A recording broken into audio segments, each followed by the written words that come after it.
E aí, seus lindos, vamos trabalhar com esse vídeo com o sistema respiratório comparado, né? Pegando desde poríferos, né? Levando um pouquinho de ares, platalmites, nematalmites, bolsonelites, até chegar em cordados. Mas para fazermos uma análise evolutiva, fisiológica, da comparação dos sistemas, a gente tem que avançar um pouco mais nesse aprofundamento, certo? Então a gente vai começar nossa análise observando a lei de difusão de Fick, né? Então me ajude aqui, por favor. Vamos lá. Lei de difusão de Fick. Por que a gente vai usar esse princípio para comparar e analisar os respiratórios?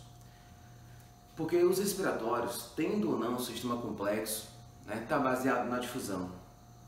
Difusão é um processo pelo qual toda qualquer substância vai do mais concentrado para o menos concentrado. E a lei que estuda difusibilidade é a lei de Fick, certo? Vamos lá?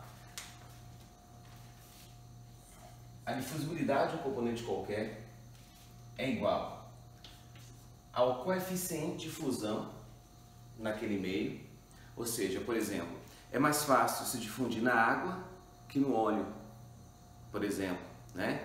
A difusão é mais rápida no ar que na água, entendeu, tio? Então, esse quociente aqui de difusibilidade é super importante para saber em qual meio vai acontecer essa difusão, certo? Você vai ter a área da secção transversal daquilo que está conduzindo o ventilado, certo? Então, por exemplo, se a ventilação acontecer no fluido ar ou no fluido água, dentro do organismo, dentro do animal, vai ter os canais, os tubos, os condutos de transporte, certo? E a área da secção transversal desses tubos, como traqueulas, bronquíolos, traqueias, entendeu, tio? Lamelas branquiais, é super importante. Finalmente isso, vezes concentração do ambiente 2 menos do ambiente 1 sobre a distância. Sacou? Então, quando trabalharmos com os respiratórios comparados, a gente vai trabalhar com essa lei de difusão de Fick.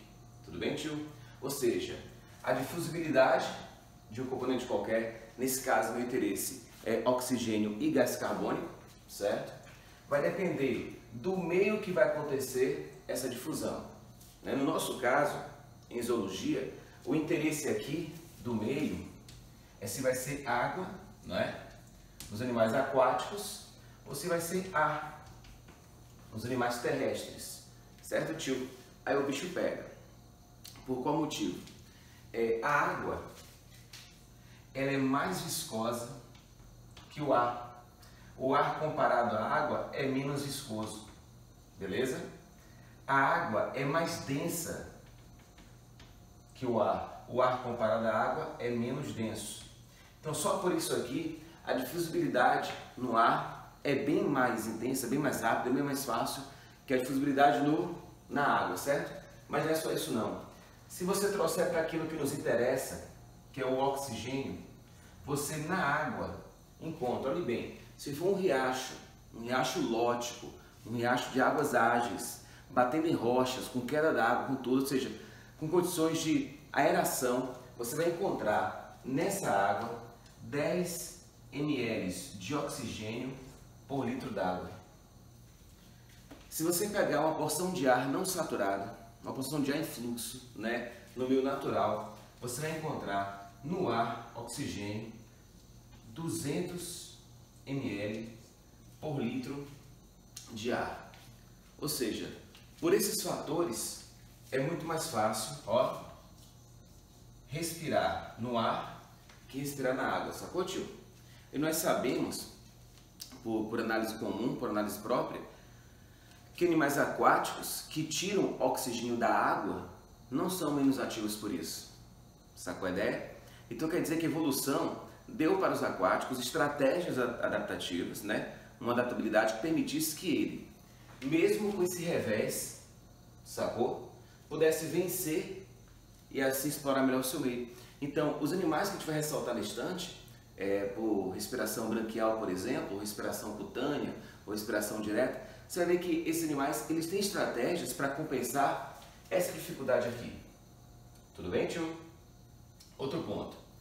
a secção transversal daquilo que transporta. Por exemplo, insetos, escute com atenção, insetos, eles têm na superfície corpórea deles, né, respiráculos traqueais. Insetos têm na superfície corpórea respiráculos traqueais, tudo bem? Esses respiráculos estão conectados com tubos macroscópicos, chamados de traqueias respiratórias, tudo bem? Essas traqueias, elas se multifurcam, né? Multifurcam em traqueulas, para só então encontrar o tecido que ela vai oxigenar. Então, o animal ele tenta, ramificando o conduto que transporta o ar ou a água, ele tenta vencer, né, essa resistência aqui da secção transversal.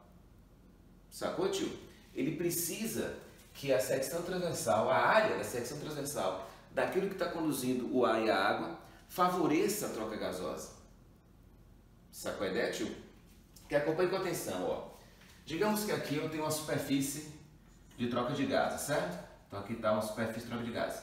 Que pode ser a superfície de uma brânquia, pode ser a superfície de um pulmão, do alvéolo, pode ser a superfície de uma traqueula do inseto, né? Ou a cutânea, né, de um animal que tem respiração cutânea como anelídeo, tudo bem? Digamos que esse animal tenha circulatório, mas isso não é relevante. Então aqui vai ser a interna do animal, certo? A interna. E aqui vai ser a externa do animal. Escute com atenção. Essa externa aqui do animal, ela vai ter que ter acesso ao oxigênio, seja no meio aquático ou no meio terrestre, certo? Tem que ter acesso ao oxigênio. Temos exceções, por exemplo, o caramujo planorbídeo, que está associado ao ciclo da ectossomose, ele é animal aquático, mas ele sobe para respirar o atmosférico. Por exemplo, baleias e golfinhos são animais aquáticos, mas só para respirar o atmosférico. Então, nesse caso, você encaixa aqui em ar, né? Tudo bem? Você só encaixa em água aqui quando o animal obtém o O2 dissolvido na água. Tudo bem, tio? Vamos lá então. Então, nesse meio externo aqui, eu vou ter que ter uma concentração maior de O2 comparado a esse meio interno do animal, que tem que ter concentração menor de O2 na região de troca de gases. Sacou a ideia? Para garantir que o oxigênio por difusão vá do mais concentrado para o menos concentrado. Sacou, tio? Mas, pô, presta atenção. Se essa difusão aqui acontecer, isso quer dizer que no meio externo ficará menos concentrado do que estava antes, no meio interno ficará mais concentrado do que estava antes, igualando, interrompendo a difusão. Sacou, tio? Isso não pode acontecer. É por isso que a ventilação é tão importante. Sacou a ideia? A ventilação é importante para levar embora o fluido que já doou oxigênio e trazer para a região de troca um novo fluido que tenha mais oxigênio. Essa é a ideia de ventilar, sacou, tio? Porque se mantém uma ventilação, após essa troca por difusão, entendeu? Após esse fornecimento por difusão, eu garanto que o ar ou a água que já doou oxigênio e agora tem menor concentração, vai embora. Em nova porção de ar ou água, venha com mais oxigênio. Sacou a ideia? Isso é uma parada incrível. Por exemplo, se você trabalhar no ar, tem uma forte ligação disso aqui com altitude, né, tio? Altitude. Porque está associado fortemente à pressão. E na aula passada de gases, transporte de gás respiratório, eu te expliquei a relação de compensação da pressão. Sacou, tio? Porque se você tiver a nível do mar, você vai estar ali a 760 milímetros de mercúrio de pressão. Tudo bem? A nível do mar, altitude zero, né? Se você considerar a pressão parcial do O2, que a nível do mar, a porcentagem de O2 é de 20% a 22%, certo? Você pega essa porcentagem de O2, né, e tira daqui, ó, da pressão total. Então, por exemplo, a nível do mar, a pressão parcial de O2 é de mais ou menos 160 milímetros de mercúrio, certo? Cara, se você for para... Aqui é 0 metro, né? Nível do mar. Se você for para 5.000 metros, sacou, tio? Isso aqui já baixa, tio, para 80 milímetros de mercúrio. É dramático demais. Se você for para o Monte Everest, acho que é 8.884 metros, né? O Monte Everest, cara, isso aqui baixa para 50 milímetros de mercúrio. Sacou a ideia? Isso quer dizer que a disponibilidade de O2 no meio externo vai ter que obedecer à lei de Fick, tudo bem? Então, a concentração do ambiente 2 menos do ambiente, ou seja, a diferença de concentração é que vai otimizar essa difusibilidade aqui, beleza? Obviamente, se eu estou respirando ar atmosférico a nível do mar, olhe com que pressão o O2 vai da minha área de ventilação, no nosso caso pulmões, para dentro do nosso organismo. Agora, se eu vou para 5.000 metros, visitar uma cidade de grandes altitudes aí na América do Sul, eu já vou ter uma dificuldade maior, tio, porque esse mesmo oxigênio vai passar da área de ventilação, no caso dos pulmões, para dentro do meu sangue com a pressão menor. Aí eu vou ter dificuldade maior para respirar, sacou? No Everest, então, eles falam. É por isso que, geralmente, os alpinistas, eles fazem o último avanço no Everest usando garrafinhas com O2 pressurizado. Porque eles não dão conta de respirar aqui, sacou, tio? A pressão parcial de O2 é muito baixa no Everest. Agora, um relato muito curioso, que eu li certa vez na revista National Geographic, foi o cara relatando que antes do último avanço, né, da última subida no Everest, ele olhou para o céu, estava um céu limpo, né, absolutamente azul, e uma águia passou sobrevoando acima deles, como se nada estivesse acontecendo. Ou seja, a águia estava ali de boaça, já acima daqueles alpinistas, respirando de boa, ok? Enquanto que os alpinistas, né, bastava dar uma piscada de olho que já ficavam ofegantes, devido a tão baixa taxa de pressão parcial de O2, sacou? Isso quer dizer que aquela ave ali, sobrevoando aqueles alpinistas, né, no Everest, ela tem estratégias para compensar esse processo. Então é isso que eu quero. Eu quero que você reconheça, baseado nessa minha análise aqui, como os animais foram criando, né, claro, pelo processo de seleção natural e evolução, adaptabilidades para isso. Sacou, tio? É um troço muito massa. Então vamos lá? Voltando. Então nesse caso, como a diferença de pressão parcial de O2 está associado à altitude, a gente não pode esquecer a altitude na nossa conta, certo? Outro lance está associado ao CO2, cara.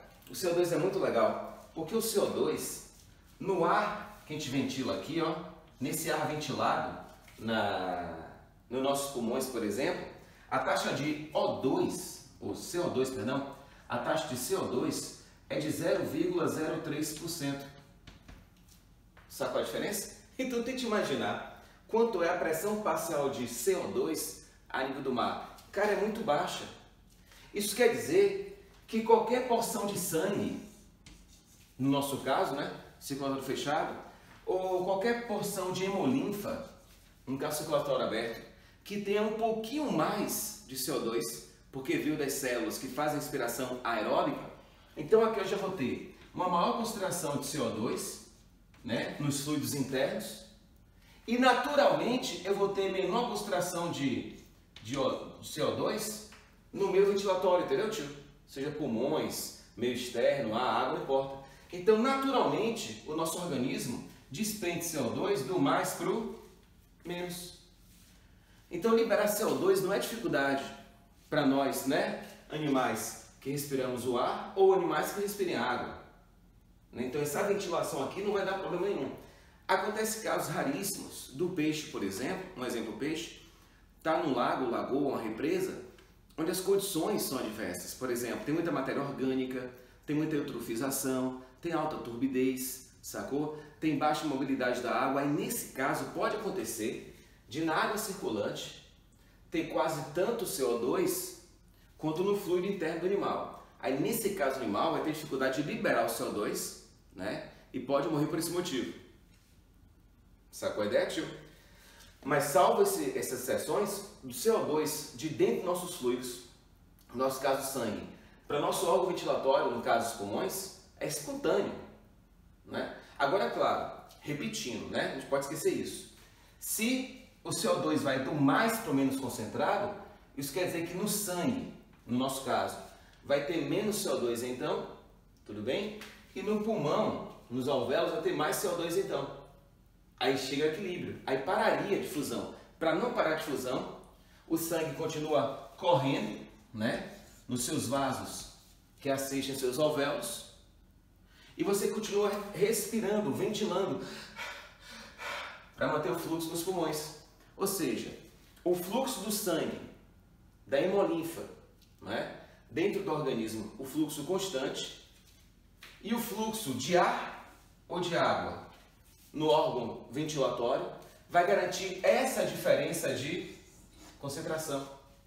Sacou? Então vamos lá. Dependendo do meio, pode ser mais fácil obter oxigênio. É mais fácil no ar do que na água, porque o ar é menos viscoso, o ar é menos denso e tem mais O2 por litro. A água é mais viscosa, mais densa e tem menos O2 por litro. Então é mais fácil respirar no ar que na água. Área da secção transversal. Sacou, tio?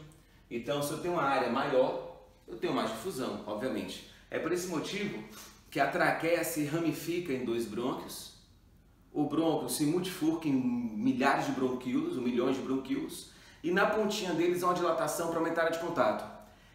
Em cima disso, você aumenta a difusão. Agora, claro, manter a diferença de concentração, também é importante, não é? E para fechar nosso Paranauê dessa aula, vai ter agora em seguida, para fechar o Paranauê, ainda tem isso aqui, tio, ó, a distância entre os meios.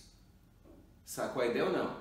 Se você pegar, por exemplo, esse sistema aqui, ó, respiratório dos insetos, na ponta de uma traqueula do inseto sempre tem uma célula cheia de mitocôndrias. Ou seja, a mitocôndria do inseto está a 1, 2 micrômetros de distância da traqueula mais próxima para obter o oxigênio. Sacou isso, tio? Veremos depois, por exemplo, deixa eu desenhar aqui com muito carinho. Vem cá rapidinho. Lembra dela? A linda e maravilhosa planária? Se você pega uma planária para estudar uma planária, você faz um corte aqui na planária, ó. Levanta o olho aqui. Faça um corte aqui, tudo bem? Na planária. A imagem que você vai ver da planária é essa aqui, tio, ó. É um verme achatado, dorso-ventralmente. Por que a planária é achatada dorso-ventralmente? Porque a planária tem células em formato de folha. Porque tem que diminuir as distâncias entre a superfície da planária e as células internas, tio. Porque se eu diminuo a distância, eu aumento a difusibilidade. Sacou, tio? É por isso que quando você estuda... Deixa eu pegar... É por isso que quando você estuda vasos sanguíneos, né?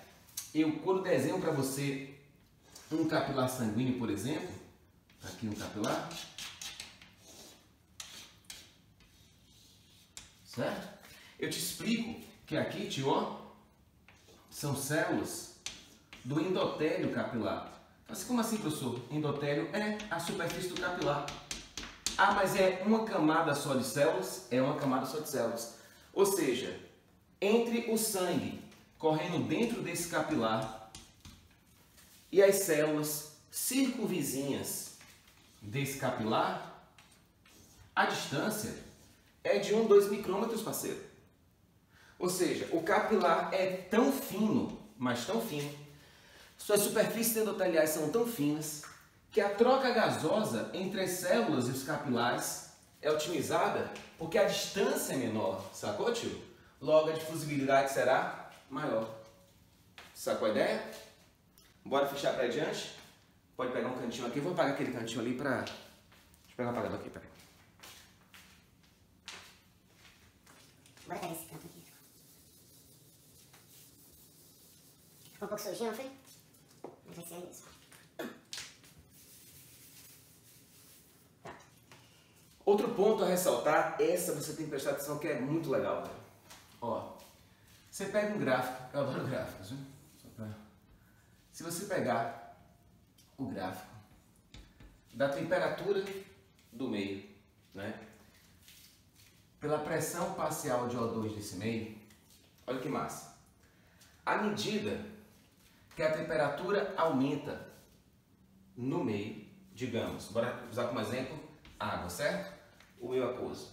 Então, à medida que a temperatura aumenta, o metabolismo do peixe também aumenta. Porque o metabolismo do peixe é diretamente proporcional à temperatura, certo? Só que, em contrapartida, quando a temperatura aumenta, a dissolução dos gases na água diminui. Sacou, tio? Então, é uma faca de dois gumes aí. Então, os peixes, eles precisam estar num ambiente, sacou? Onde a temperatura do ambiente permite ele manter altas taxas metabólicas, mas no meio que tem ainda pressão parcial aceitável de oxigênio. Sacou a ideia? Se o peixe for para uma água muito quente, ele vai acabar aumentando naturalmente o seu metabolismo no local que a pressão parcial da 2 d'água é muito baixa. Então você vai ter um peixe com a demanda metabólica enorme no local com pouco oxigênio, sacou, tio? É por isso que a poluição térmica é tão grave. Se você analisar uma usina termonuclear, por exemplo, ou qualquer usina termoelétrica, certo? O princípio é você aquecer a caldeira, né? Para que o fluido chegue na pressão de vapor e movimente uma máquina. Então, toda termoelétrica, certo? Toda energia termonuclear é, na verdade, uma máquina a vapor. Então, eu tenho que aquecer essa caldeira. Eu vou usar o que para aquecer a caldeira? Pô, qualquer coisa que possa aquecer uma caldeira. Eu posso usar queima de combustível fóssil, posso usar queima de combustível vegetal, como etanol, biodiesel. Eu posso usar o sol. Mundo afora aí tem várias usinas termoelétricas que a caldeira é aquecida pelo sol. Então não importa o que eu vou usar para aquecer, tem que aquecer. O problema é que não é tão fácil regular isso, né? Eu lembro muito bem que meu pai é aposentado, mas ele era operador de subestações hidrelétricas, certo? Certa vez, devido a uma demanda particular do país, ligaram para a central dele e pediram que mandasse uma carga 3 vezes maior do que o de costume, né? Então ele teve que acionar mais 3 turbinas, ou 4 turbinas, lá da hidrelétrica. Entre meu pai receber a orientação e executar e chegar no máximo de eficiência da usina, se passaram-se 8 minutos. Muito rápido, sacou? Muito rápido. Se o mesmo comando fosse para diminuir, ele faria tudo também em 8 minutos. Então, na hidrelétrica é muito rápido o comando daquela termoelétrica, não. A termoelétrica, se manda um comando agora para diminuir, como é que ele vai resfriar aquela caldeira monstruosa? Então, as termoelétricas têm um sistema de resfriamento muito, mas muito complexo, que usa muita água. É por isso que toda termoelétrica é construída perto de um rio, lago, lagoa, represa, porque ela coleta a água desse rio, lagoa, represa, né? Lago, resfria a caldeira para manter a temperatura estável e depois joga de volta essa água para o rio, sem poluição química, né? Sem poluição particulada, sem alteração de turbidez, beleza? Aspecto visual, análise química e microbiológica, perfeito. Então não tem poluição biológica, química, nem particulada. Agora, para medir a temperatura, está bem mais quente. Aí quando esse peixe, no rio, lago, lagoa, represa, recebe essa água mais quente, naturalmente, coitado, o metabolismo dele aumenta. Só que a dissolução dos gases na água diminui e vai ter menos oxigênio no local que já tem pouco oxigênio. Sacou, tio? Então esse é o problema das poluições térmicas. Valeu, amores? Então é isso. Espero que tenham gostado e até o próximo vídeo. Tchau, tchau.